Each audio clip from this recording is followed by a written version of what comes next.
আমাদের ব্রেকফাস্ট চলে এসেছে, যদিও এরপরে আবার টিফিন করব। ছেলেকে বললাম অন্য কিছু করে দিই, বললো না কফি খাবো আজকে। আমি ঠিক আছে কফি খা তাহলে। কফি দিয়ে কি খাবে? কফি দিয়ে কেক দিয়ে খাবে।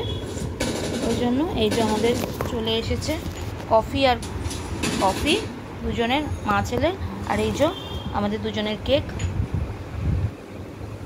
এটা হচ্ছে আমাদের এখন ব্রেকফাস্ট। এরপরে আবার দেখি লুচি পরোটা যা হোক একটা কিছু করে দেবো। ও খাবে, আমিও খাবো, বা চাউমিন পাস্তা যেটা খাবে সেটাই করব টিফিনে। কারণ স্কুল ছুটি পড়ে গেছে, যেহেতু স্কুলে গেলে সমস্যা থাকে না, টিফিনটা সকালে করে দিই, সকালে ছাতু খেয়ে চলে যায়। স্কুল যখন ছুটি পড়ে গেছে তখন সেম টাইমে তো খাওয়ার ব্যবস্থাটা করে দিতে হবে। সুতরাং ও টিফিন করে স্কুলে 11টায়। ও বললো মা 11টার আগে টিফিন করব না।